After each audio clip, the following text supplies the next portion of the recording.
Kita akan bahas teman-teman sekalian tentang masalah kiamat pasti datang. Banyak di antara manusia yang terus saja lalai dengan masalah ini. Mereka coba, tanda kutip ya, membodohi diri sendiri atau membohongi diri sendiri dengan fenomena yang ada di sekitarnya. Banyaknya manusia yang telah hidup sebelum kita, jumlahnya bahkan mungkin miliaran, dari zaman Nabi Adam alaihissalam sampai manusia-manusia terdekat dengan kita, mungkin kakek kita atau ayahnya kakek atau ibunya kakek atau yang biasa kita bahasakan dengan eyang misalnya, yang mereka sebenarnya sudah banyak yang meninggalkan kita. Kemana mereka semuanya? Jawaban sederhana, ke kuburan. Apakah kuburan itu hanya sekedar tanah dan batu nisan? Itu jawabannya jelas bagi orang beriman, tentu tidak. Itu adalah alam barzah. Allah subhanahu wa ta'ala menyebutkan dalam Al-Quran, dalam surah At-Takatsur, A'udzu billahi minasyaitonir rajim, alhaakumut takatsur hatta zurtumul maqabir. Kalian terus sibuk mengumpulkan harta dunia, ya, prestasi dunia, dan kalian lupa padahal kalian akan menziarahi atau akan mendatangi kuburan itu. Kalla sawfa ta'lamun, kalian pada saat itu akan mengetahui ternyata di situ ada kehidupan. Tsumma kalla sawfa ta'lamun, kalian pasti akan mengetahui ada kehidupan di sana. Ya. Jadi jelas bagaimana bagi seorang muslim ada jawaban, ada kehidupan di sana. Bukan hanya sekedar batu nisan dan tanah. Banyak sekali hadis menjelaskan masalah itu. Di antaranya adalah pada saat Nabi SAW selesai mengubur jenazah seorang sahabat, maka beliau pun SAW mengatakan, sesungguhnya orang mukmin kalau meninggal dunia maka akan datang kepadanya 3 sosok malaikat. Di sebelah kiri kanannya malaikat rahman membawa kain kafan dari surga, dan satu di kepalanya malaikat maut yang membawa yang akan mengatakan kepada malaikat maut, akan berkata kepadanya, hai jiwa yang baik, keluarlah kepada menuju atau kepada rahmat Tuhanmu. Maka ruh itu keluar dengan sangat mudah sebagaimana air keluar dari mulut kendi. Kemudian belum sesaat keluar, dibungkus dengan kain kafan dari surga oleh malaikat rahmat di kiri kanannya, lalu dibawa ke langit. Setiap kali melewati pintu-pintu langit yang 7 lapis ke atas langit sana, menuju kepada Allah subhanahu wa ta'ala, malaikat di situ semua mengatakan, siapa ini? Bertanya kepada malaikat rahmat. Maka malaikat rahmat mengatakan, ini adalah Fulan bin Fulan, disebutkan namanya yang paling baik di dunia. Kemudian malaikat-malaikat itu mengatakan, semoga ruh ini lewat di sisi kami. Kata Nabi Muhammad SAW, karena ruh itu mengeluarkan bau lebih wangi daripada bau kasturi. Semoga kita insya Allah termasuk semuanya dalam kelompok ini. Kemudian kata Nabi SAW, terdengar suara dari langit. Allah berfirman, catatkan hambaku ini termasuk penghuni surga. Kembalikan jadi dunia, di sana saya ciptakan, di sana pula saya akan bangkitkan. Kemudian 3 langkah orang pengantarnya pulang, dia masih bisa mendengarkan suara sendal mereka, ya, terompas sendal mereka. 3 langkah, setelah 3 langkah sudah tidak lagi. Lalu datang malaikat mungkar nakir menunjukkan, lalu menanyakan kepadanya, siapa Tuhanmu, siapa, mendudukkan dia lalu bertanya ya, siapa Tuhanmu, siapa Nabimu, apa kitab. Lalu dia menjawab dengan sangat mudah, kata Nabi SAW, sesuai dengan firman Allah Subhanahu Wa Taala, yuthabbitullahu alladhina amanu bil qawli tsabit fil hayati dunya wa fil akhirah. Allah akan menetapkan di lisan orang-orang beriman untuk menjawab pertanyaan-pertanyaan yang ditujukan kepada dia di dunia. Misalnya ditanya, kenapa kamu sholat, kenapa kamu puasa, kenapa kamu mengenakan jilbab, kenapa kamu mencari rezeki halal, kenapa ini dan itu, bisa dijawab kalau dia belajar. Dan juga di akhirat, maksudnya kata para ulama tafsir adalah di kuburan. Kemudian setelah itu dibukakan baginya pintu neraka, dan dia begitu ketakutan orang beriman ini. Kata malaikat, lihat dari apa Allah selamatkan dirimu. Lalu ditutup, lalu dibuka pintu surga, sampailah ke dia wangi-wanginya surga tersebut dengan keindahan yang luar biasa. Dia kagum, malaikat mengatakan, ini tempat kau sekarang dan kau akan kekal di dalamnya. Maka dia pun, si mayit ini berdoa mengatakan, ya Allah cepatkan waktu karena aku ingin masuk ke dalam surgaku. Kemudian setelah itu datang di sebelahnya orang yang tampan, wangi, bersih, sampai si jenazah ini, mayit ini kagum. Maka dia menanyakan, siapa kamu ini? Kata orang itu, saya adalah amal solehmu. Sholat bapak ibu, ya, puasa, sedekah, zakat, bakti sama orang tua, jenguk orang sakit, dan segala macam perbuatan kebaikan akan berbentuk makhluk yang sangat indah di kuburan. Dia mengatakan, saya amal soleh yang akan menemani kau sampai hari kiamat. Lalu Allah pun berfirman kepada para malaikat, bentangkan kuburannya seluas pandangan matanya. Dan juga tebarkan ya, sampaikan ke dia permadaninya dari surga. Sehingga dia merasakan atau bisa melihat surga tersebut setiap harinya. Setiap saat, maka jadilah kuburannya taman dari taman surga. Walaupun dia belum masuk ke dalam surga tersebut. Begitu juga Kata Nabi SAW, kalau orang kafir meninggal dunia, maka akan datang 3 sosok malaikat, 2 malaikat penyiksa di kiri kanannya yang membawa kain kafan dari neraka, 1 malaikat maut di ubun-ubun kepalanya akan mengatakan, hai jiwa yang busuk, keluarlah kepada kemurkaan Tuhanmu. Maka ruhnya pun tidak mau keluar, berserakan di tubuhnya. Kata Nabi SAW, lalu malaikat menarik dengan keras, ibaratnya seperti bulu domba yang dibasahkan, dililitkan di pohon berduri, kemudian ditarik dengan keras sehingga berantakanlah bulu domba tersebut. Kemudian ya ditangkap oleh malaikat penyiksa di kiri kanannya membawa kain kafan dari neraka, lalu membungkusnya, kemudian membawanya ke langit. Baru di langit pertama saja para malaikat sudah menolak menerima ruh ini sambil menanyakan kepada malaikat penyiksa, siapa ruh ini? Maka disebutkan nama yang terburuknya di dunia, Fulan bin Fulan. Lalu para malaikat mengatakan, semoga tidak lewat di sisi kami, karena sungguhnya ruh itu, kata Nabi SAW, mengeluarkan bau busuk, lebih busuk daripada bau bangkai. Wa na'udzubillah, semoga Allah selamatkan kita dari kelompok ini. Kemudian terdengar Allah mengatakan, catatkan hambaku ini termasuk penghuni neraka, kembalikan diri dunia, di sana saya ciptakan, di sana pula saya akan bangkitkan. Sama tadi kasusnya, dimasukkan ke dalam kuburan ruhnya, kemudian 3 langkah mereka pulang, para pengantar masih didengarkan trompas sebenarnya. Setelah itu sudah tidak lagi. Lalu Munkar Nakir datang mendudukkan dia, lalu menanyakan, siapa Tuhanmu, siapa Nabimu, apa kitabmu? Maka dia hanya mengatakan, saya tidak tahu, saya cuma ikut-ikut dulu orang bilang apa. Jadi walaupun dia hafal apa yang harus diucapkan, tidak bisa diucapkan oleh orang seperti ini. Lalu kemudian dibukakan baginya pintu surga, dan dia melihat keindahannya. Lalu dia kagum, kata malaikat, lihat dari apa kau haramkan dirimu. Harusnya kau bisa masuk ke sini, tapi kau sendiri yang tidak mau. Ditutup lalu dibuka pintu neraka, dia mendengarkan suara gemuruhnya, lutupan-lutupannya, luar biasa menakutkan. Ya. Maka malaikat mengatakan, ini tempat kau sekarang dan kau akan kekal di situ. Maka dia pun berdoa mengatakan, ya Allah jangan kau cepatkan waktu, karena aku tidak ingin ke nerakaku. Lalu datang di sebelahnya orang yang sangat buruk tampangnya, menakutkan, bau badannya busuk, sampai dia ketakutan. Lalu dia mengatakan, siapa kamu ini? Orang itu mengatakan, saya amal burukmu yang akan menemani kau sampai hari kiamat nanti. Kemudian Allah mengutus kepadanya malaikat yang tidak punya pendengaran dan penglihatan, yang membawa sebuah besi, yang kalau besi itu seluruh jin dan manusia bersatu untuk membalikkan, maka mereka tidak akan mampu. Dihantamkanlah ke kepala orang ini, sehingga dia hancur lebur. Ya, kemudian diutuhkan kembali, terus begitu sampai menjelang hari kiamat. Riwayat yang kedua, dua-duanya riwayat Bukhari, berbunyi, kata Nabi SAW, maka dinding kuburannya akan menjepit tubuhnya sampai tulang rusuknya seperti ini. Dan boleh memberikan isyarat dengan jari-jarinya disatukan satu sama yang lain. Kemudian hancurlah dia, lalu kemudian diutuhkan kembali seperti itu. Dan sebagian ulama mengatakan, menggabungkan kedua riwayat ini, mengatakan dia dipukul sambil dijepit. Begitu terus sampai hari kiamat. Maka kata Nabi SAW dalam penutupan hadis, jadilah kuburannya lubang dari lubang neraka. Jadi seperti itu keadaan yang digambarkan oleh baginda Nabi SAW. Dan kita bisa lihat hampir setiap hari ada saja jenazah. Ya. Bahkan ulama mengatakan termasuk tanda-tanda kiamat bagi seseorang. Ya. Tanda-tanda kematian dia menuju kepada hari kiamat, hari pembangkitan, dan hari hisab tentang amal-amal yang dilakukan baik ataupun buruk. Sehingga dia menuju kepada kehidupan abadinya, surga atau neraka. Adalah lahirnya generasi. Adanya generasi yang ada sekarang, anak-anak kita yang sudah lahir, ya, ataupun orang yang tidak punya anak tapi dia melihat ada generasi-generasi yang kecil sudah mulai tumbuh besar, dari mulai bayi, mulai anak menjadi anak-anak, kemudian remaja, kemudian mereka memasuki tahap-tahap yang sudah kita lalui seperti misalnya jenjang pendidikan, pernikahan, mulai masuk ke bisnis dan segala macam. Ini tanda-tanda kematian dan tanda-tanda kiamat seseorang. Ya. Karena dengan itu berarti sudah ada generasi yang akan menggantikan dia sebagaimana kita telah menggantikan generasi sebelum kita. Dulu kita juga melalui masa yang seperti itu dan orang tua kita menyaksikan kita. Pada saat masih bayi, anak-anak, dan begitu kita dewasa, maka kita menggantikan posisi mereka. Mereka sekarang sudah pulang ya, kepada Allah Subhanahu Wa Taala. Ini sebuah fakta yang sering didustakan oleh sebagian orang.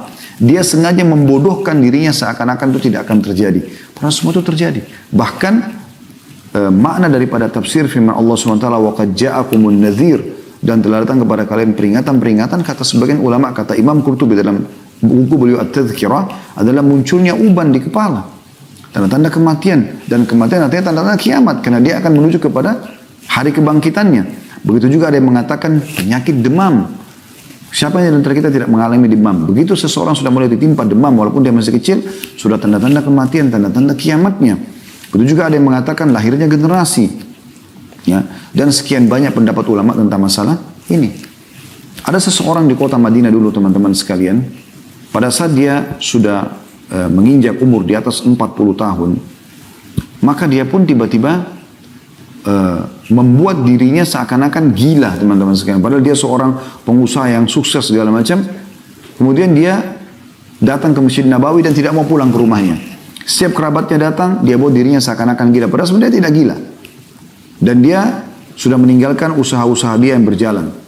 Berjalan sekian waktu, kurang lebih berjalan 20 tahun dia melakukan perbuatan tersebut. Sampai datang seseorang, penuntut ilmu dari wilayah Irak, datang ke kota Madinah, kemudian ingin sholat di Masjid Nabawi, bertemu dengan para ulama dulu di majelis mereka di sana. Kemudian dia lihat orang ini, dengan hikmah Allah SWT dia lihat orang ini. Ini kisah dinukil oleh Imam Qurtubi dalam kitab At-Tadhkirah beliau. Tentang masalah peringatan kematian, dari mati sampai surga dan neraka. Semua dibahas panjang lebar, dan itu ada bahasan kita di file playlist YouTube, insya Allah sudah ada kitab Tadhkirah. Teman-teman sekalian, orang ini kemudian salaman, kenalan dengan orang di masjid, sampai tiba ke orang ini, lalu orang ini membuat dirinya seakan-akan gila, nggak ngerti apa yang diucapkan gitu kalau ditegur. Tapi selama 3 hari tinggal di Masjid Nabawi, orang ini tidak tinggal di penginapan, dia tinggal di Masjid Nabawi karena ingin memperbanyak ibadah. Dia curiga dengan orang ini. Kenapa pada saat orang-orang semua keluar dari masjid, orang ini kelihatan normal. Dia bersihin masjid, dia sholat dengan khusyuk, dia berdoa, dia baca Quran, ibadah aja kerjanya. Setelah 3 hari, dia pamit sama sebagian orang yang sudah dikenal di situ, dari para ulama, dari orang-orang yang soleh sholat di situ. Dia datang terakhir ke orang ini, lalu dia mengatakan, saya mau pamit pergi. Dan perlu Anda tahu, saya tahu Anda tidak gila, kata orang ini, yang pendatang ini.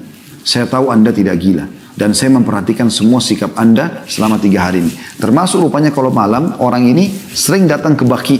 Di waktu malam orang semua sudah tidur, kuburan di sebelah masjid Nabi SAW, kuburan para sahabat, kemudian dia selalu menangis, mengucapkan salam sambil mengatakan, ya Allah kapan kau waktunya, gitu kan, ampunilah dosa-dosaku. Dia memohon kepada Allah SWT dengan ini, tidak mungkin orang gila.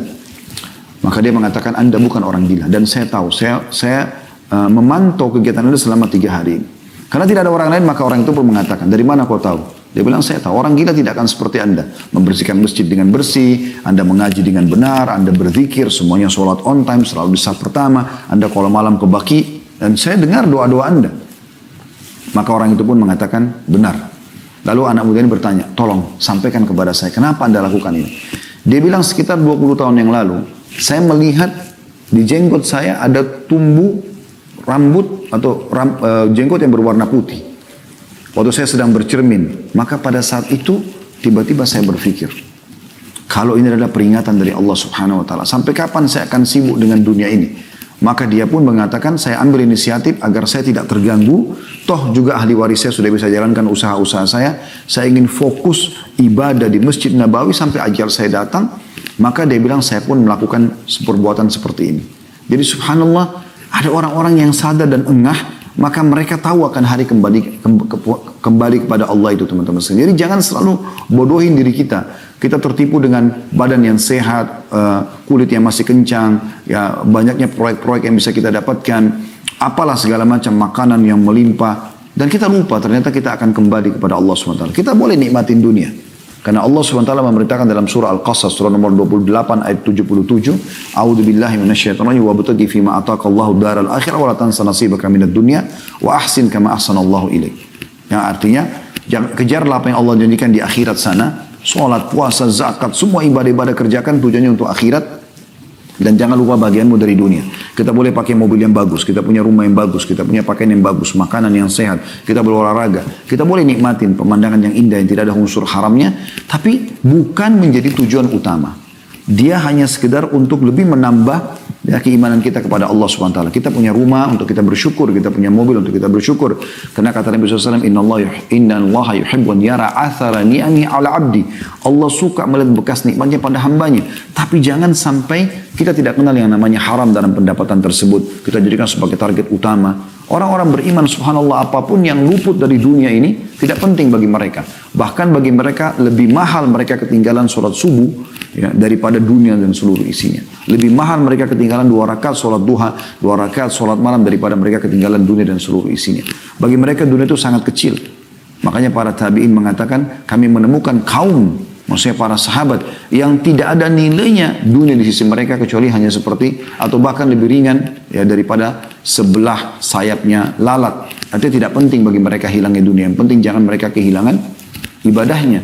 Karena mereka sangat memahami sabda Nabi SAW, rak'atai fajr khairu minad dunya wa ma fiha. 2 rakaat sunnatul fajr lebih baik daripada dunia dan seluruh isinya. Kurang dari 3 menit kita sholat 2 rakaat sebelum sholat subuh, Al-Fatih dengan Al-Kafirun, dengan Al-Fatih dengan Al-Ikhlas di rakaat pertama dan rakaat kedua, itu lebih baik daripada dunia dan seluruh isinya. Bagi orang beriman justru akhirat adalah target utamanya.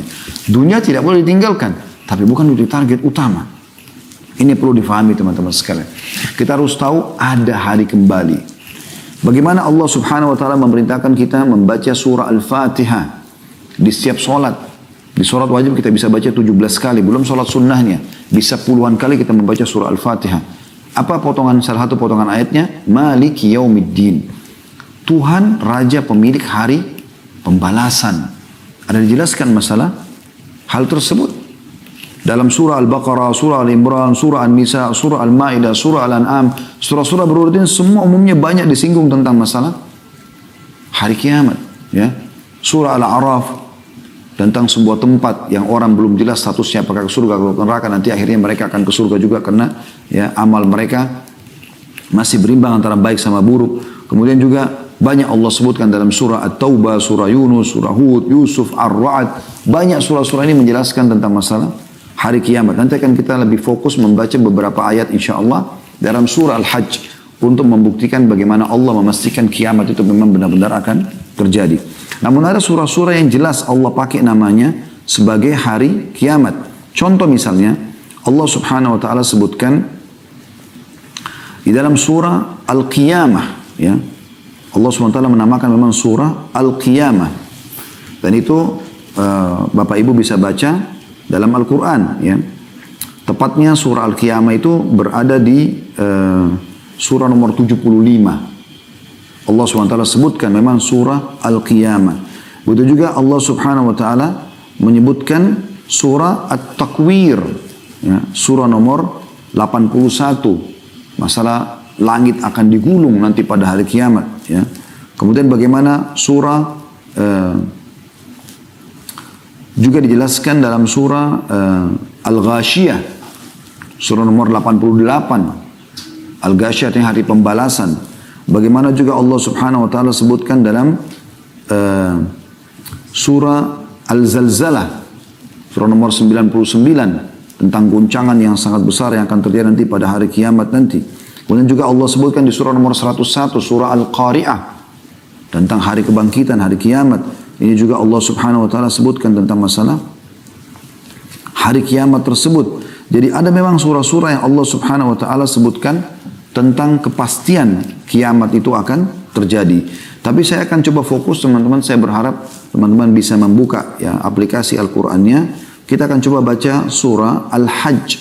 Karena dalam surah ini ya, di ayat-ayat pertamanya bagaimana Allah subhanahu wa ta'ala memastikan kalau kiamat itu akan terjadi. Ya. Kita akan coba insya Allah baca dan buka teman-teman sekalian surah Al-Hajj. Saya akan bacakan, teman-teman bisa baca atau bisa ikutin paling tidak. Kita lihat bagaimana Allah subhanahu wa ta'ala menggambarkan tentang hari kiamat itu. A'udzu billahi minasyaitonir rajim. Ini surahnya, surah nomor 22, ada 78 ayat, tapi saya akan baca sekitar 8 atau 9 ayat pertama saja yang berhubungan dengan kiamat ini secara langsung. Ayat pertamanya Allah subhanahu wa ta'ala langsung mengingatkan dengan sangat tegas. A'udzu billahi minasyaitonir rajim. Bismillahirrahmanirrahim. Ya ayyuhan nasu taqu rabbakum. Inna zalzalatas sa'ati syai'un azim. Hai sekalian manusia. Di sini kalau Allah panggil hai manusia, mau orang beriman atau orang kafir, semua diingatkan oleh Allah SWT. Beda kalau Allah mengatakan ya ayyuhalladzina aman, hai orang beriman, khusus orang beriman yang dipanggil. Di sini Allah mengatakan ya ayyuhan nas, hai sekalian manusia, semuanya harus menyadari masalah ini. Bertakwalah kepada Tuhanmu. Makna bertakwa, patulah yang diperintahkan, kerjakan yang halal, nikmati yang dilarang, tinggalkan. Sesungguhnya kegoncangan hari kiamat itu adalah suatu kejadian yang sangat besar. Dalam kurung dahsyat. Sangat besar. Maknanya jangan tunggu itu terjadi, baru kamu menyesal. Sudah terlalu banyak bukti-bukti kalau kiamat bisa terjadi. Di antara bukti-bukti sekarang teman-teman, di hari-hari sekarang ini, bukankah banyak fenomena terjadi, fenomena alam. Di Indonesia sendiri terjadi. Banjir, gempa, longsor. Artinya dalam seketika Allah subhanahu wa ta'ala kalau ingin hancurkan muka bumi dan terjadi kiamat begitu mudahnya. Bagaimana kita mempungkiri tentang kiamat yang akan terjadi goncangan-goncangan dahsyat. Sementara Allah bisa lihatkan depan mata kita. Dan ulama mengatakan terjadinya fenomena alam seperti ini itu Allah ingin tunjukkan kemahabesarannya kalau kiamat pasti akan terjadi. Ya. Kalau Allah ceritakan bagaimana keadaan pada saat terjadi kiamat itu di ayat 2-nya. Yauma tarawunaha tazhalu kullu murdi'atin amma arda'at wa tada'u kullu dhati hamlin hamlaha wa taran nasa sukara wa ma hum bisukara walakinna 'adzaballahi syadid. Ingatlah, makna ingat, pelajarilah. Pada hari ketika kamu melihat kegoncangan itu, jadi pelajari sebelum kamu hadapi nanti, karena itu berat. Pelajari dengan cara seperti ini, contoh kita pelajari misalnya. Lalainya semua manusia yang menyusui anaknya dari anak yang disusuinya. Pada hari itu nanti, kalau ada perempuan menyusui, dia akan lempar anaknya. Dia tidak mau lagi memegang anaknya, saking dahsyatnya keadaan pada saat itu. Dan kita tahu, mungkin ibu-ibu lebih tahu daripada kami tentunya, dan bagaimana kalau sedang menyusui anak dan anak lagi lapar. Mungkin walaupun akan diserang oleh musuh, ibu itu tidak akan mencabut anaknya. Karena sayangnya luar biasa. Tapi di hari kiamat, dia akan lepaskan ya, anak susuannya tersebut. Dan gugurlah kandungan segala wanita yang hamil. Kalau ada yang hamil, tiba-tiba keguguran. Karena dahsyatnya pada saat itu. Dan kamu lihat manusia dalam keadaan mabuk. Padahal sebenarnya mereka tidak mabuk. Akan tetapi semua itu sebabnya adalah azab Allah sangat keras. Depan mata mereka neraka dengan gemuruh suaranya yang sangat besar. Dan juga ya, mereka melihat bagaimana manusia dibangkitkan seluruhnya tanpa terkecuali. Dari awal Nabi Adam AS sampai manusia terakhir, bahkan jin, hewan-hewan semuanya akan dibangkitkan oleh Allah subhanahu wa ta'ala. Ayat 3-nya kata Allah, wa minan nasi man yujadilu fillahi bighairi ilmi wa yattabi kulla syaitanin marid. Dia sayangnya di antara manusia ada orang-orang yang membantah tentang Allah tanpa ilmu pengetahuan. Gak ada kiamat itu. Apa itu surga neraka? Membantah tanpa ilmu dan mengikuti setiap syaitan yang jahat yang membuat dia supaya mungkiri masalah kiamat itu. Ayat 4-nya, kutiba alaihi annahu man tawallahu fa annahu yudhilluhu wa yahdihi ila adzabis sa'ir.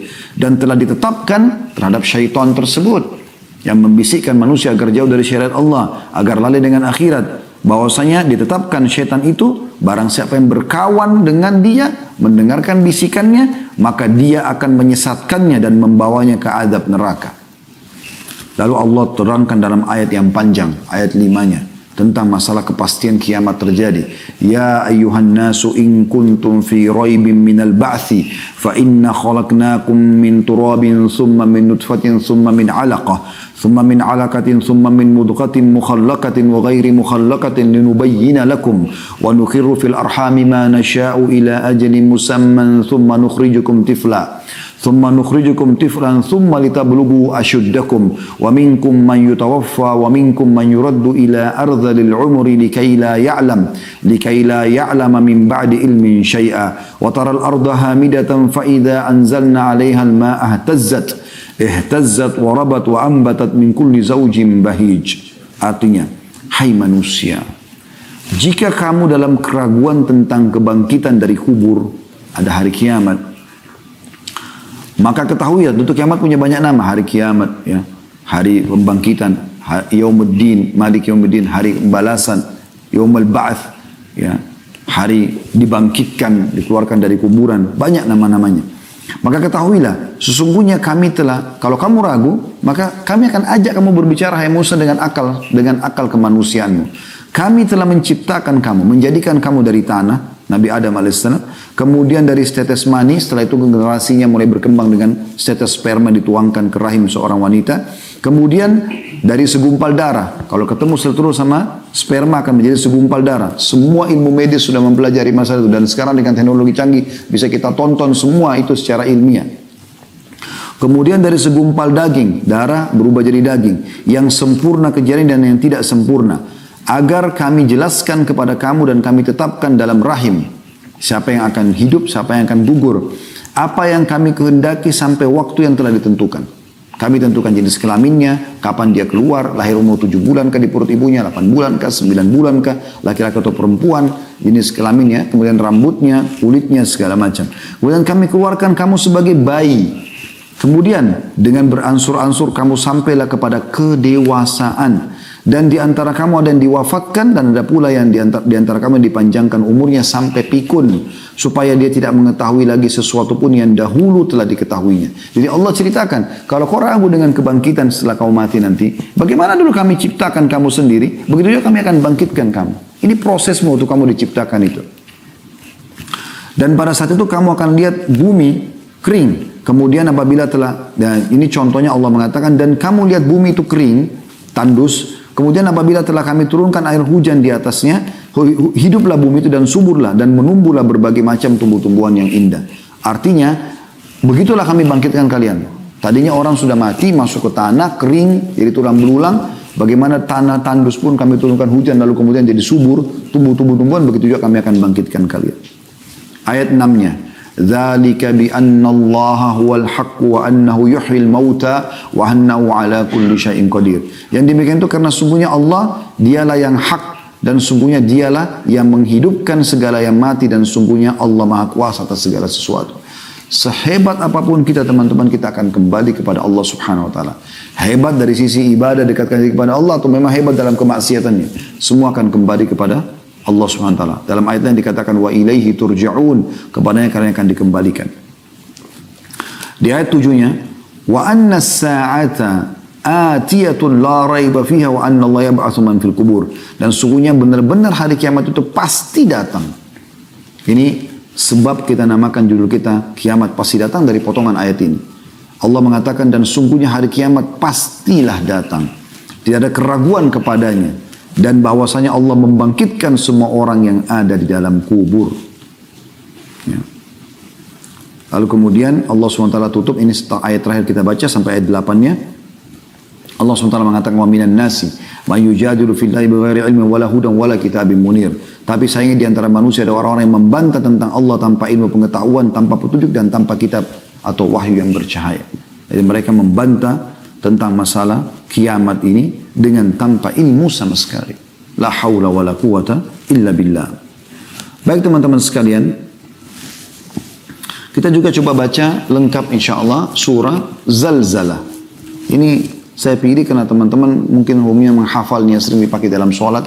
Bagaimana Allah SWT gambarkan surah Zalzalah ayat 1 sampai ayat 8-nya ya. A'udzu billahi minasyaitonir rajim. Idza zulzilatil ardu zilzalaha. Apabila bumi digoncangkan dengan goncangan yang dahsyat ya, pada hari kiamat itu. Wa akhrajatil ardu athqalaha. Bumi mengeluarkan semua beban-beban berat yang dikandungnya. Semua gunung-gunung tercabut, semua yang berat, yang ada bobot sehingga membuat bumi itu bisa stabil diangkat oleh Allah SWT ya. Wa qala al-insanu ma laha. Pada saat itu manusia mulai berkata, ada apa dengan bumi ini? Selanjutnya, yauma idzin tuhadditsu akhbaraha. Pada hari itulah bumi menyampaikan tentang beritanya. Ya.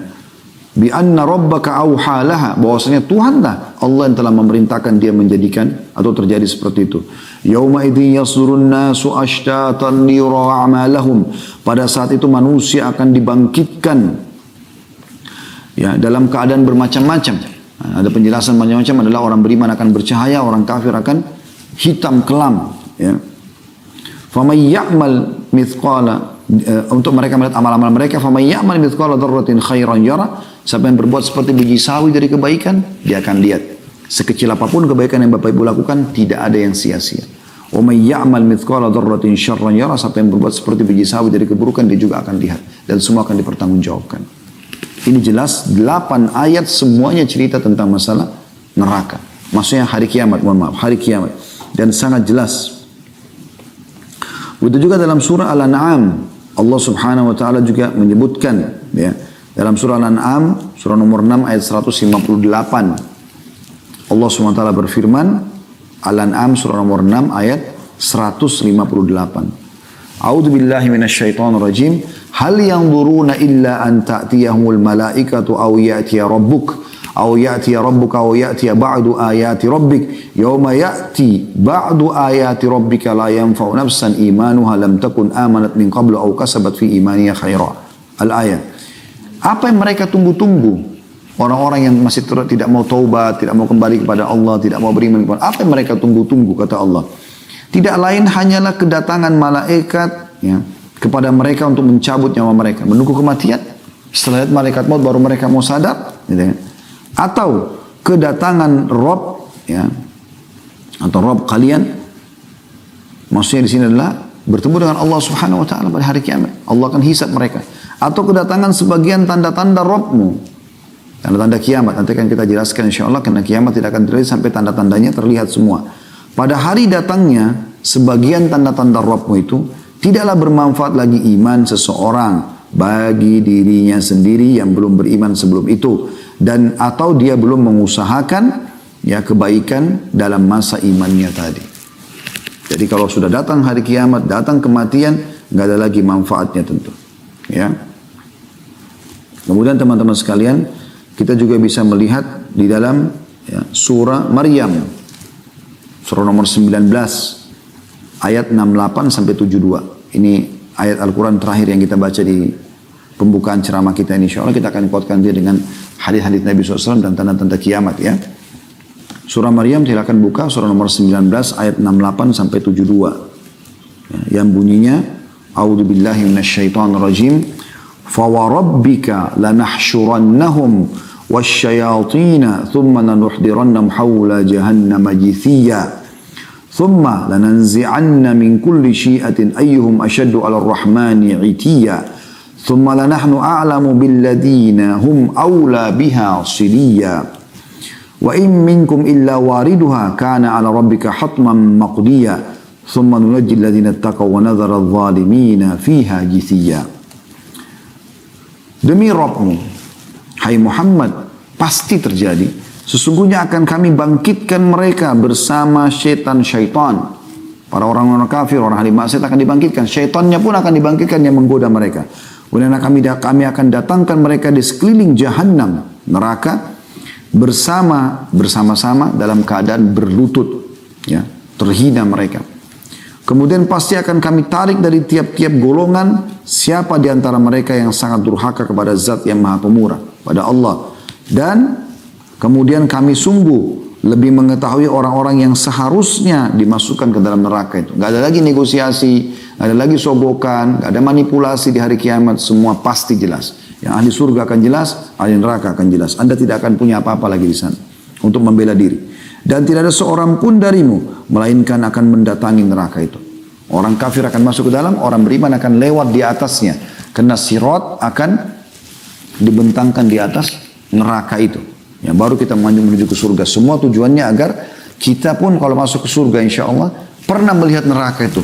Dan bagaimana besarnya nikmat Allah yang kita rasakan karena selamat dari api neraka. Apalagi sampai masuk ke dalam surga. Kemudian Allah mengatakan, ya, dan sesungguhnya itu sesuatu yang pasti terjadi, ya, lewat di neraka itu.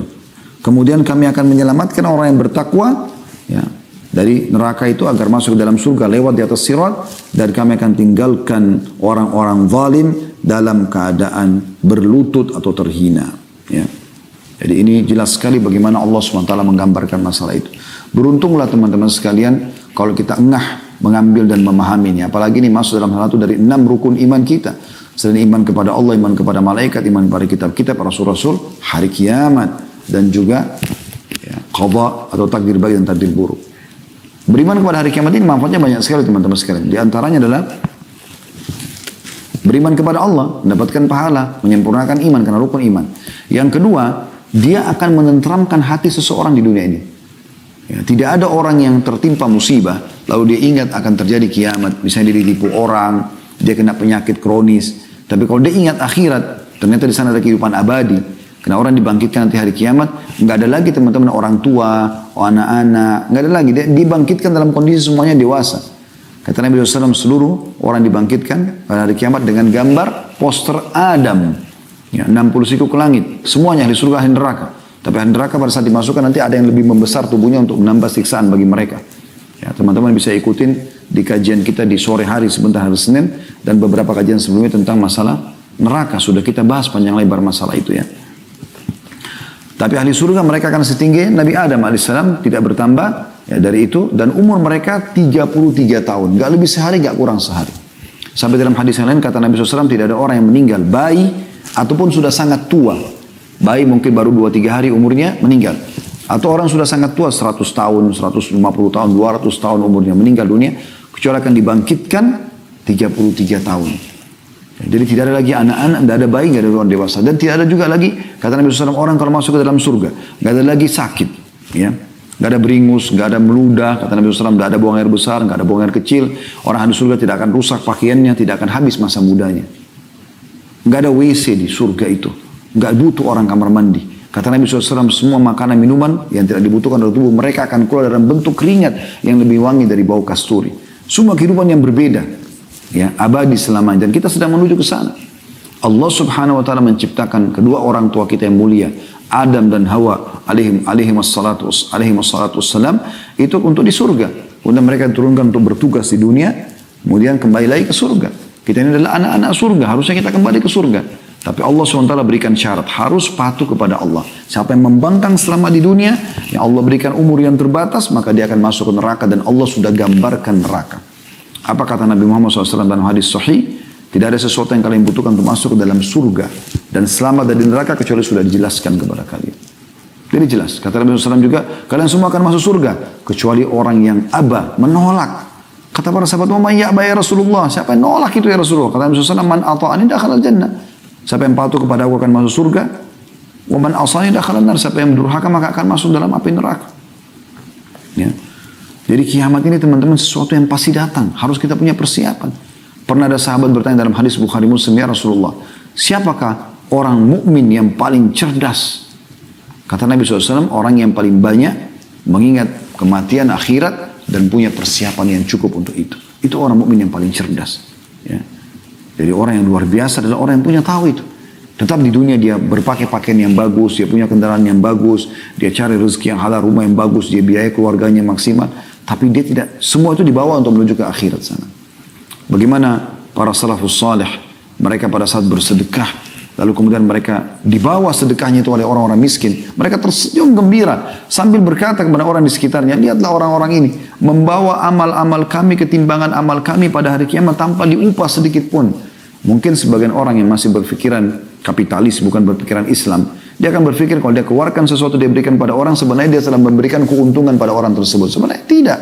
Karena orang itu cuma menghabiskan untuk urusan dunia. Beri makanan, pakaian, selesai. Tapi nilai itu bagi kita yang bersedekah tidak akan hilang. Kita akan temukan. Bahkan dilipat gandakan menjadi 10 kali lipat dan kelipatan-kelipatan yang banyak. Tergantung daripada kadar keikhlasan seseorang. Jadi orang beriman tahu. Beriman tentang akhirat ini akan membawa orang lebih tenang melalui dunia. Semua masalah akan jadi kecil. Semua juga nikmat akan kita limpahkan dan kita habiskan sebagai tanda syukur kepada Allah yang juga akan kita harapkan membawa ke akhirat sana. Kemudian teman-teman sekalian, kiamat ini sudah terlalu banyak tanda-tandanya dan memang Nabi SAW menjelaskan akan terjadi tanda-tanda. Ulama membagi ada tanda-tanda kecil, ada tanda-tanda besar. Tanda-tanda kecil ada yang sudah terjadi, ada yang sedang terjadi, ada yang belum terjadi. Tanda-tanda kiamat besar belum terjadi semuanya. Ya. Tapi ini semua teman-teman akan pasti terjadi sebelum terjadinya kiamat yang besar. Ya. Tanda-tanda kiamat kecil yang sudah terjadi adalah sabda Nabi SAW, hitunglah kiamat itu termasuk lahirnya aku, diutusnya aku, dan meninggalnya aku. Tiga-tiga sudah terjadi. Nabi SAW sudah lahir, sudah diutus, dan sudah meninggal dunia. Kemudian beliau sebutkan juga termasuk tersebarnya taun amwas, ya, virus taun yang ini terjadi di zaman Umar bin Khattab radhiyallahu anhu, yang banyak sahabat juga terbunuh dengan virus ini, gitu kan? Dibebaskannya Palestina di zaman Umar bin Khattab juga terjadi. Ya. Ini semua sudah terjadi tanda-tanda kiamat ini. Jadi cukup banyak yang sudah terjadi. Bahkan Nabi SAW menjelaskan, ya, kalau kaum muslimin akan membuka wilayah Hira, dan memang sudah berhasil juga, ya, dibebaskannya. Islam akan membebaskan Konstantinia atau Konstantinopel, Turki, Istanbul, ya. Itu juga sudah terjadi di tahun 1439 Masehi di zaman Sultan Muhammad Murad Al-Fatih rahimahumullah. Sudah terjadi gitu. Jadi banyak yang sudah terjadi. Ya. Tentu ada juga yang lain, saya tidak jelaskan semuanya karena cukup panjang bahasan, tidak mungkin dalam sejam. Anda bisa kembali ke kajian kami tentang hari kiamat, cukup banyak, di antaranya bedah buku Minhajul Muslim, ya, di bab tentang beriman kepada hari kemudian. Kemudian ada juga yang sedang terjadi, seperti misalnya sabda Nabi SAW, tidak akan terjadi kiamat sampai zina itu menyebar. Ya. Kemudian juga dalam riwayat lain, dan juga khamar serta diganti namanya dengan nama yang lain. Bukankah Anda lihat sekarang dilegalkan? Ya. diskotik, bar, karaoke dengan lampu-lampu yang terang, mendapatkan izin, mereka bebas melakukan semua itu. Nah itu sudah dilegalkan. Zaman dulu tuh sangat aib besar kalau ada terjadi perzinahan. Orang mungkin menyembunyikan diri. Sekarang orang sudah benar terang-terangan. Bukankah film-film sudah banyak disebarluaskan di medsos. Semuanya orang bisa melihat aurat orang lain. Bisa menonton zina dan segala macam. Bahkan mendukung dan segala macam. Bahkan bisa investasi ikut-ikutan di situ.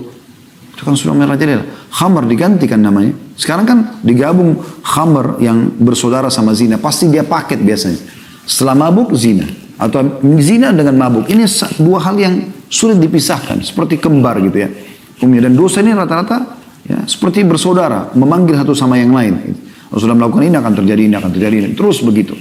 Tapi dua hal ini selalu ada. Anda lihat relevansinya, diskotik, ada khamar, ada wanita yang menawarkan jasa untuk zina. Karaoke, pasti ada wanitanya, gitu kan. Yang menawarkan begini.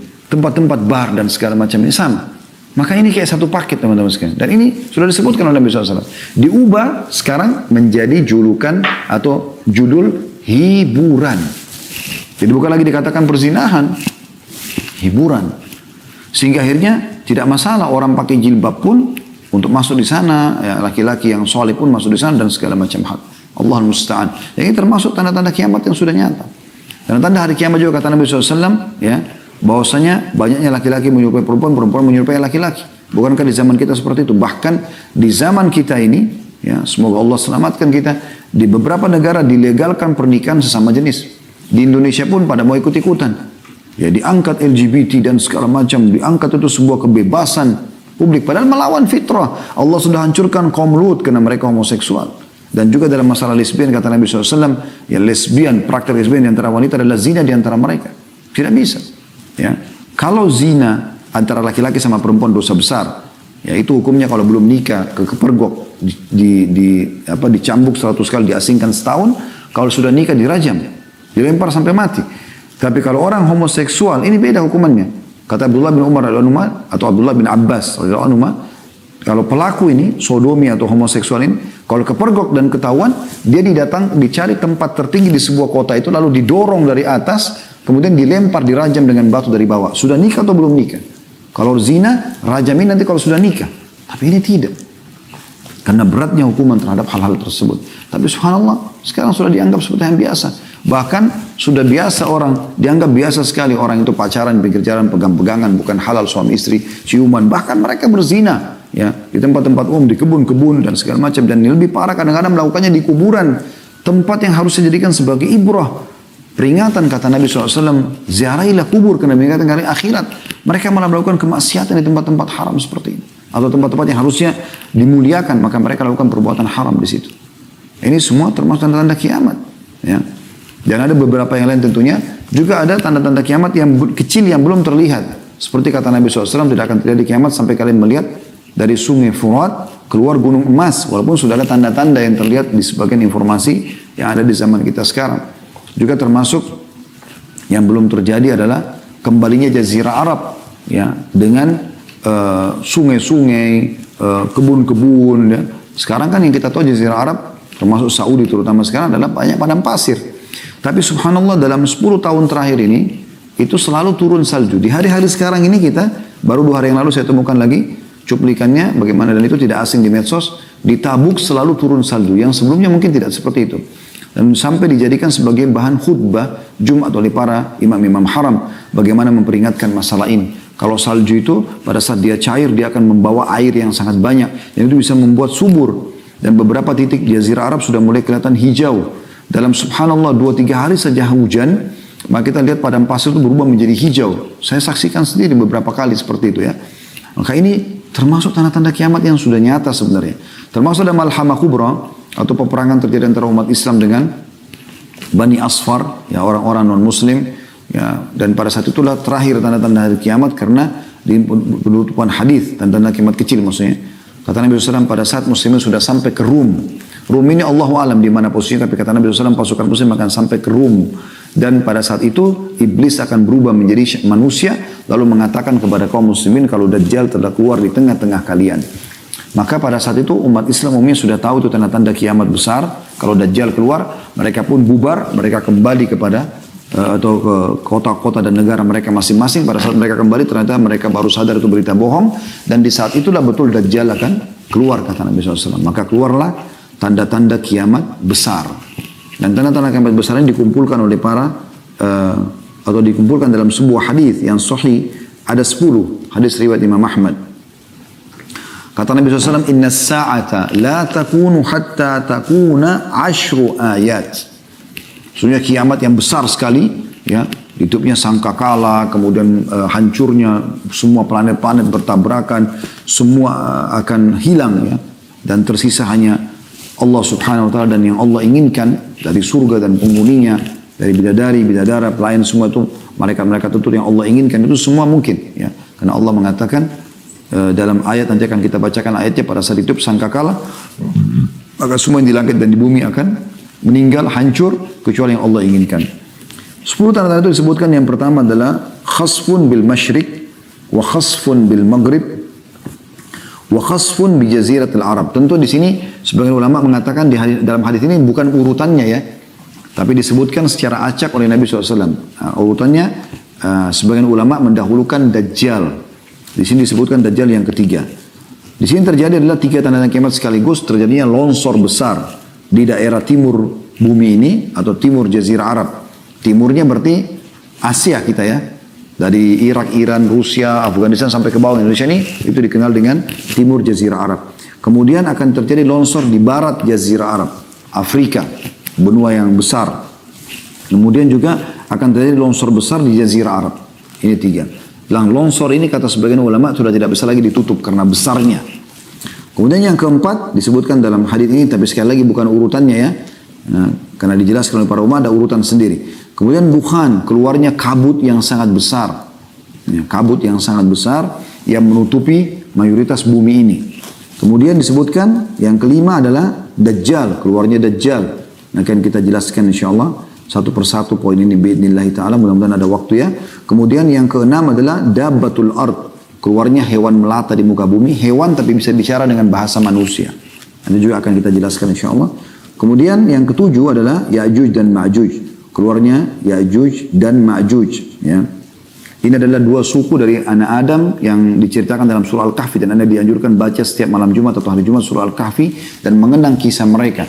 Bagaimana Raja Dzulqarnain itu menutup atau menyembunyikan mereka bukan menyembunyikan sebenarnya, lebih menghalang mereka di sisi sebuah gunung yang ditutup dengan beberapa besi yang dicairkan, ditaburi dengan cairan timah cair, ya, hingga menguatkan gunung tersebut dan tidak bisa ditembus oleh Ya'juj Ma'juj, tapi mereka akan keluar nanti di akhir zaman nanti. Yang ke-8 tulu'us syams min maghribiha, keluarnya terbitnya matahari dari tempat terbenamnya. Sekarang terbit dari timur, kalau terbenam di barat, nanti akan terbalik di hari kiamat itu, menjelang hari kiamat. Ya, kemudian yang ke-9 adalah narun takhruju min qa'ril adan, ya, tamurrun nasu wa tazulu tarhalun nas, sampai situ, ya. Artinya api yang akan keluar dari pusat kota Aden. Kota Aden ada di Yaman, yang akan menggiring manusia. Dan yang ke-10 antara adalah nuzul Isa ibnu Maryam, ya, keluarnya atau turunnya Nabi Isa alaihissalam dari langit, nanti akan memimpin di muka bumi. Baik teman-teman, ini kurang lebih, ya, sebutan secara acak, tapi kalau ulama coba menyusun sesuai dengan riwayat-riwayat yang ada, maka mereka menyebutkan yang pertama dari 10 adalah keluarnya Dajjal. Karena disebutkan dalam hadis tentang peperangan muslimin dengan Bani Asfar atau orang-orang non-muslim, ya, yang besar-besaran nanti perang besar. Bahkan kata Nabi SAW, karena akan melawan mereka, dan mereka dibawa 80 bendera. Jadi sangat besar sekali perang tersebut, dan umat Islam akan memenangkan peperangan. Pada saat mereka tiba di Rum, maka syaitan menjelma jadi manusia, lalu mengingatkan Islam kalau Dajjal telah keluar di tengah-tengah mereka, maka mereka pun kembali. Itu tanda-tanda kiamat kecil terakhir. Ternyata Dajjal belum keluar, tapi pada saat itu Dajjal akan keluar. Dajjal diambil dari kata-kata Dajjala yang berarti kekacauan, dan dia adalah dari anak Adam. Nabi SAW sebutkan cirinya cukup banyak, saya ringkaskan karena lihat waktu. Dahinya lebar dan rambutnya keriting, ya, kemudian dia memiliki kulit yang agak cenderung kepada gelap, ya, memiliki dada dan pundak yang lebar, dan dia memiliki mata yang rusak. ya, sebelah kanannya. Kata Nabi SAW, ketahuilah Dajjal memiliki mata yang rusak dan Tuhan kalian tidak rusak matanya, ya, karena dia akan mengaku sebagai Tuhan. Lalu Nabi SAW sebutkan dalam sebuah hadis, Dajjal akan keluar di tengah-tengah kalian, maka dia akan tinggal selama 40 hari.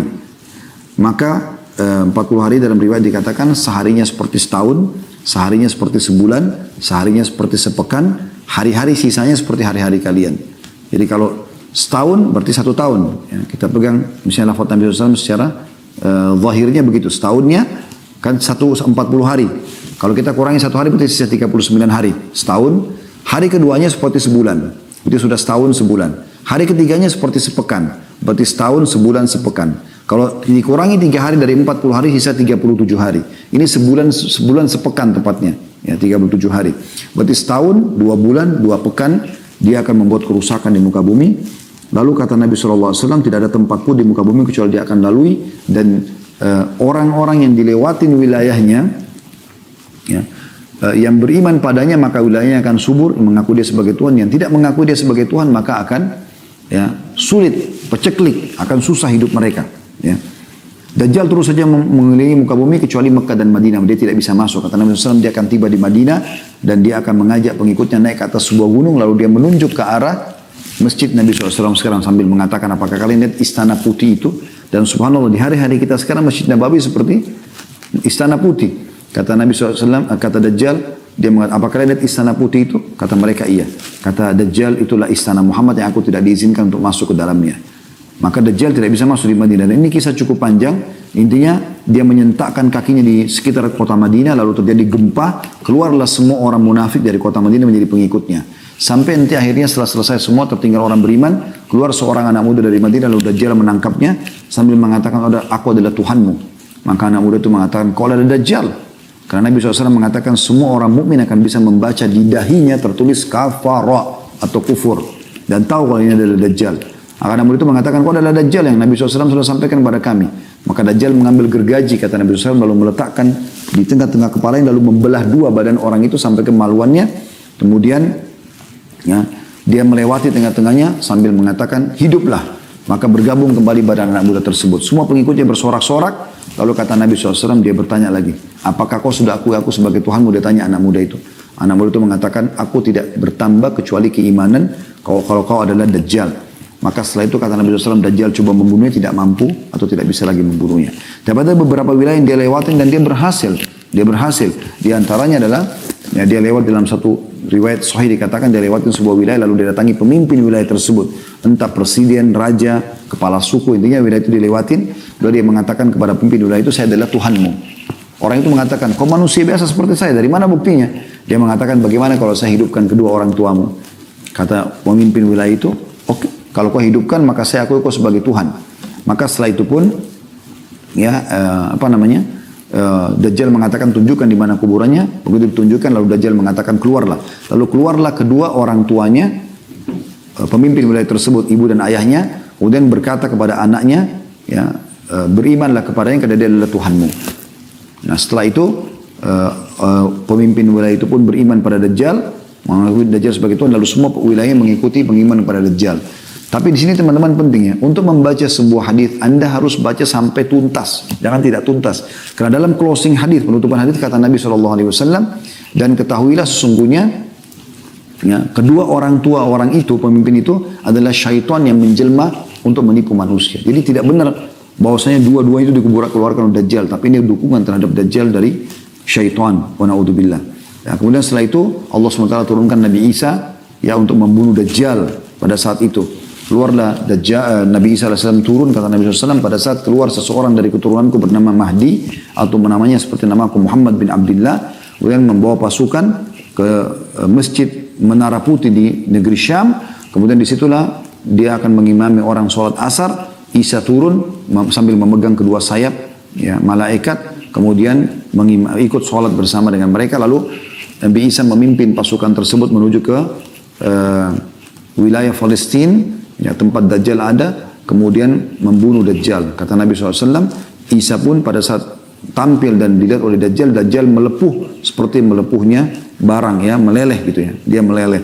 Maka dibunuhlah oleh Dajjal, Dajjal dibunuh oleh Nabi Isa alaihissalam. Nabi Isa menghancurkan salib, membunuh babi-babi dan seterusnya, dan cerita cukup panjang masalah itu. Kemudian setelah itu Nabi Isa memimpin keadilan di muka bumi, lalu keluar Ya'juj dan Ma'juj setelahnya. Jadi ini urutannya kurang lebih. Ya'juj dan Ma'juj ini dua suku akan keluar, kata Nabi SAW. Allah berfirman kepada Isa, hai Isa, ya, selamatkanlah dirimu ke gunung Tur di Palestina, ya, bersama pengikutmu, karena aku akan mengeluarkan hamba-hambaku yang tidak ada orang yang mampu melawannya. Maka mereka akan keluar, Ya'juj Ma'juj itu, kemudian mereka akan membuat kerusakan di muka bumi. Ya'juj Ma'juj ini golongan tersendiri. Mereka manusia seperti kita, tapi mereka punya ciri-ciri sendiri yang mereka ini berbeda sama kita. Memang Allah SWT jadikan mereka sebagai cobaan. Mereka hidupnya semuanya kerusakan. Mereka membunuh siapapun yang selain mereka. Dan ciri salah seorang antara mereka akan meninggal dunia kalau memiliki 1000 anak. Baru dia tahu dirinya akan meninggal dunia. Saya pernah tanyakan kepada dosen kami pada saat mempelajari masalah tanda-tanda kiamat ini, apakah ada di antara manusia kayak seperti kita ini yang bergabung sama pasukan mereka? Maka beliau mengatakan tidak ada. Jadi itu dari mereka sendiri. Dan mereka Allah izinkan untuk menyebar kerusakan di muka bumi. Mereka makan segala macam hal. Dan mereka saking besarnya fitnahnya, melempar anak panah mereka ke langit dan jatuh anak panah tersebut dengan ada darahnya. Allah menguji mereka. Maka mereka mengatakan, qatalna man fil ardi wa qatalna man fis sama. Kami telah membunuh semua yang di bumi dan kami telah membunuh yang di langit. Setelah itu Allah SWT mematikan mereka dengan satu kali. Sekalian semua mati. Allah SWT keluarkan di leher mereka bagian belakang seekor binatang kecil yang membuat mereka mati seketika semuanya. Lalu Allah pun menurunkan hujan setelah itu membersihkan bumi dari mereka dengan mengutus juga burung-burung yang mencengkram jasad-jasad Ya'juj Ma'juj lalu lempar di lautan. Seperti itu kurang lebih. Kemudian setelah itu ya terjadilah keamanan sampai Nabi Isa meninggal dunia. Keluar tanda-tanda setelah itu manusia mulai menyimpang lagi, ya mulai menyimpang, mulai menjauh. Maka keluarlah tanda-tanda ya, yang selanjutnya, yang keempat yaitu keluarnya dabbah, keluarlah hewan, ya hewan melata yang bisa berbicara, yang membawa cap kata Nabi SAW, mengingatkan manusia agar mereka jangan sampai melanggar hukum Allah. Lalu dicaplah siapa yang beriman dan siapa yang kafir pada saat itu. Kemudian setelah itu keluarlah kabut, ya yang mengumuni muka bumi ini. Itu yang kelima. Kemudian yang keenam, 7, 8 terjadi longsor besar, gitu ya. Di 3 tempat, Jazirah Arab tadi di timurnya dan di baratnya. Kemudian yang ke-9, keluarnya api dari wilayah Aden. Dan sekarang ini di kota Aden sendiri di Yaman itu sudah ada tanda-tanda ada beberapa titik wilayah yang memang sulit sekali orang hidup di atasnya karena panas sekali. Ditemukan ada api yang sangat besar, apakah itu gunung berapi atau sejenisnya. Yang jelas itu kuasa Allah SWT, tanda kiamat. Yang terakhir adalah terbitnya matahari dari barat, ya. Dan ini pada saat itu kata Nabi SAW, Allah akan menerima taubat hambanya selama belum terbit matahari dari barat. Ini tanda-tanda kiamat yang kurang lebih disebutkan yang terakhir teman-teman sekalian. Baik, saya ingin sebenarnya kalau bahas masalah kiamat ini sangat panjang lebar, tapi saya ingin titik beratkan teman-teman sekalian 2 buah hadis yang lain atau 3 buah hadis tentang Nabi SAW. Kemudian coba kita closing dengan sedikit peringatan masalah keimanan, apa yang harus kita lakukan teman-teman sekalian. Hadis Nabi SAW yang pertama adalah kata Nabi SAW, ayuhan nas, innakum mahsyuruna ila rabbikum hufatan uratan gurla. Wahai sekalian manusia, sesungguhnya kalian pasti akan dibangkitkan menuju Tuhan kalian, dihimpunkan di padang mahsyar, sebuah lapangan yang luas, semuanya hanya butiran pasir putih, nggak ada lagi bangunan, nggak ada gunung, nggak ada lautan, ya. Di hadapan Rabb kalian dalam keadaan telanjang kaki, telanjang badan dan tidak bersunat. Dibangkitkan dari kuburan. Tapi tentu nanti dalam hadis lain dijelaskan kata Nabi SAW, awal yang akan dibukakan tanah sehingga dibangkitkan adalah aku. Ya, kemudian awal yang diberikan pakaian adalah Ibrahim alaihissalam.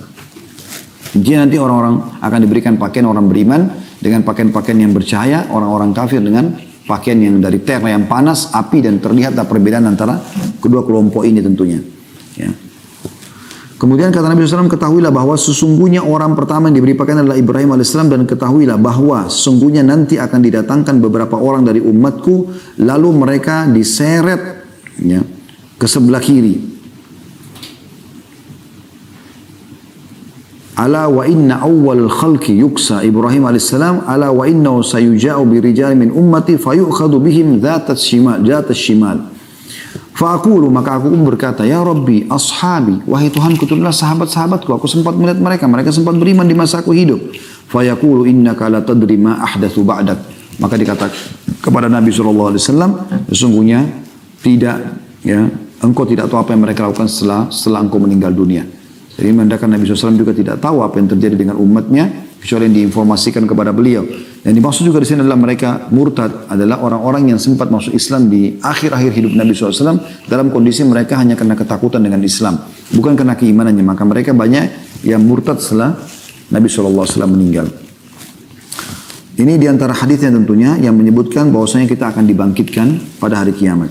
Kemudian saya ingin sampaikan teman-teman sekalian, saya tidak jadi sampaikan 3-4 hadis karena melihat waktu ya. Tapi kita coba sampaikan apa yang harus kita lakukan sebenarnya teman-teman sekalian. Setelah kita mengetahui walaupun hanya beberapa saat tentang kiamat dari ayat-ayat Al-Quran, dari hadis-hadis Nabi SAW, sebagai orang muslim kita harus menyadari masalah ini. Dan juga tadi sudah kita jelaskan bagaimana manfaat mengimani tentang hari kiamat. Maka kita harus menjadi orang yang sadar dan engah. Perhatikan sabda Nabi SAW, La tazulu kadama abdin yawmal qiyamah hatta yus'alu an arba'ah. Tidak akan beranjak kaki seorang hamba pada hari kiamat sampai ditanya tentang 4. An umuri fima afnah. Tentang umurnya di mana dia habiskan. Umur ini berarti waktu. Waktumu di mana kau habiskan. Bermanfaat enggak? Dari manfaat ke manfaat yang lain. Minimal mubah. Minimal. Kalau ada yang kita sudah buang dalam hal kemaksiatan, segera taubat kepada Allah SWT. Mumpung masih diberi waktu. Bapak Ibu yang ikuti acara ini, saya pun termasuk diantaranya, ya. Dan teman-teman tim TUM juga yang mengurus. Kita ini sedang diberikan bonus oleh Allah hari ini. Satu hari ini adalah hari yang sangat mahal. Esok hari kita tidak tahu. Semoga kita panjang umur, tapi kita tidak tahu teman-teman sekalian. Setiap saat kita bisa meninggal dunia. Setiap saat bisa datang malaikat maut. Dan hanya akan dikenang saja Anda. Beberapa saat juga kenangannya. Jadi misalnya saya duduk begini. Tiba-tiba malaikat maut saya lihat di ujung ruangan. Bukan mendoakan diri, tapi bisa terjadi. Anda semua tidak lihat, saya lihat, lalu kemudian direngutlah nyawa saya seketika meninggal. Semoga insya Allah husnul khatimah, meninggal. Jatuh. Orang kan hanya mengenang Khalid Basalamah pernah ceramah, selesai. Sehari, sebulan, setahun, habis itu orang sudah melupakan semua itu. Bahkan mungkin yang mendoakan anak, mungkin cucu. Selebihnya Allahu alam. Apakah masih mendoakan sekarang? Anda tanya diri Anda sendiri. Apakah Anda masih mengenang atau bahkan mendoakan kakek-kakek Anda? Generasi yang kesekian ke atas sana. Mungkin kita sudah lupakan mereka. Seperti itu. Maka kita harus beramal buat diri kita sendiri. Kita harus isi dengan hal yang bermanfaat. Maksimalkan. Kata sebagian salaf, masa lalumu sudah berlalu. Kalau kebaikan syukurilah. Kalau keburukan kau bertobat. Hari ini adalah harimu, maksimalkan. Dan hari esok sesuatu yang belum jelas. Maka kau hanya bisa membuat program. Kita tidak tahu. Kita berangan-angan insya Allah panjangkan umur. Tapi bisa mati seketika. Jangan terus-menerus selalu dengan kecantikan, dengan kegagahan, dengan kekayaan. Sehingga lupa bahwa akan ada hari kembali. Segera selamatkan diri. Dan yang bisa selamatkan adalah diri Anda sendiri. Itu penting. Lalu kata Nabi SAW, Wa'an ilmihi ma'amila bihi. Ilmunya. Apa yang dia kerjakan dengan ilmunya. Belajar ilmu. Ilmu agama atau ilmu bermanfaat. Kalau dia belajar ilmu yang tidak bermanfaat. Seperti misalnya sihir dan segala macam. Ini lebih parah ini. Ilmu agama aja akan ditanya. Kau sudah praktekkan belum? Sudah ajarin belum? Semua itu Allah kasih kesempatan kita untuk belajar agar kita mengajarkan kepada orang lain. Ilmunya akan ditanya. Kemana? Ya, kan? Ada orang subhanallah mau masuk surga sendiri. Belajar hanya dia sendiri. Dia tidak ajarin kepada orang lain. Bagaimana bisa? Padahal Allah berikan kesempatan kita untuk melipat gandakan pahala dengan mengajarkan kepada orang. Bahkan kata Nabi SAW, Allah subhanahu wa ta'ala di langit sana, ya, seluruh penghuni langit, seluruh penghuni bumi termasuk semut di lubangnya dan ikan-ikan yang ada di lautan semua memohon ampun pada pengajar kebaikan. Akhi, ajarin orang sebuah hadis, sampaikan sebuah wasiat, kirimkan sebuah pesan di WA, di grup, di medsos, pajang status yang baik-baik yang mengingatkan orang masalah kebaikan. Saya pernah mengirim sebuah hadis yang saya share di kontak saya. Hadis sudah umum. Man kana akhiru kalami la ilaha illallah dakhala jannah. Siapa yang akhir kalimatnya la ilaha illallah masuk ke dalam surga. Dan karena setiap hari saya kadang-kadang kirim sesuatu, ya. Pada saat Allah berikan kemudahan. Pada saat itu masih ada BBM yang beberapa waktu tahun yang lalu masih lebih banyak dipakai BBM pada saat itu daripada WA. Maka subhanallah beberapa hari kemudian ada seorang ustaz, teman sahabat dekat saya, dia cerita sama saya, dia bilang, antum tahu nggak beberapa hari lalu waktu antum kirimkan hadis tentang kalimat la ilaha illallah itu? Terus saya bilang, iya, ingat. Berpapasan waktu antum kirim itu dan anda buka handphone, mertua anda lagi sakarat, dia bilang. mertua lagi sakarat. Dan ana belum sempat mentalkinnya, membaca itu jadi ana mentalkinnya. Subhanallah, saya tiba-tiba berpikir, mungkin kita anggap remeh, tanda kutip hadis seperti ini, oh mungkin orang semua sudah tahu. Ternyata ada di antara orang yang kita kirimkan mendapatkan manfaat. Ya, Allah bisa menyelipkan pahala buat kita karena kita mengirim kepada dia dan dia amalkan, mentalkin mertuanya pada saat itu. Mungkin dengan itu Allah selamatkan ke surga. Jangan pernah anggap remeh sebuah kebaikan.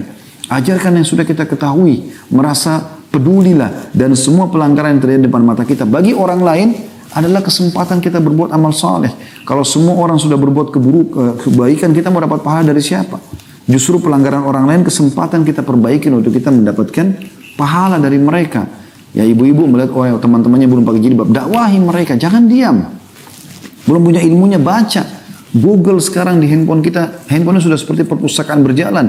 Tinggal Anda baca, tinggal ketik, ya, keutamaan menutup aurat atau ancaman membuka aurat misalnya. Anda bisa pelajari semua itu. Ya.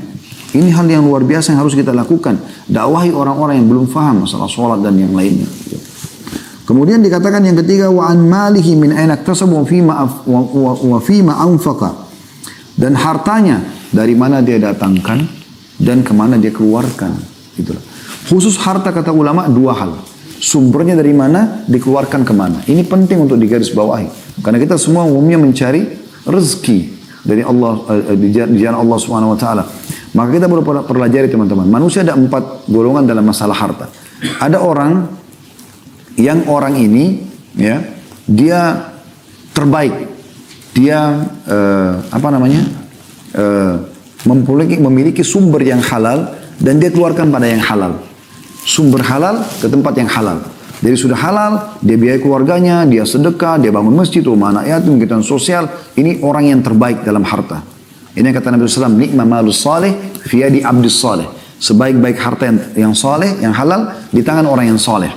Kemudian yang kedua adalah orang yang sumbernya halal, tapi dikeluarkan pada yang haram.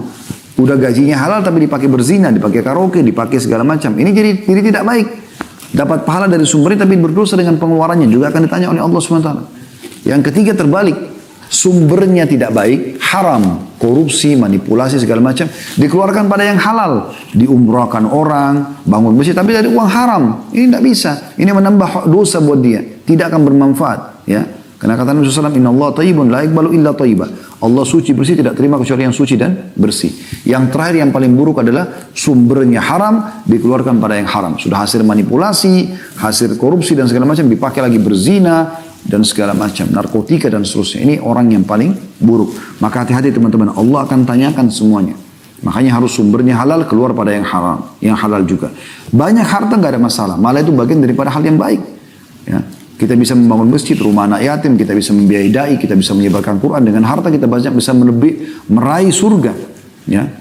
Kata Allah SWT, Inna Allah ishtara minal mu'mina amwalahum wa anfusahum bi anna lahumul jannah. Allah memberi dari orang mukmin jiwa dan harta mereka dibalas dengan surga. Yang terakhir, wa an jasadihi fima ablah. Dan tentang jasadnya di mana dia gunakan. Jasadnya. Allah berikan kita jasad ini, kekuatan, kesehatan, ya, kelebihan segala macam, fasilitas yang luar biasa. Jangan disalahgunakan.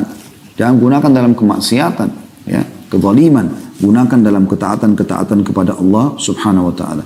Hadis sahih riwayat Tirmidzi nomor 2417.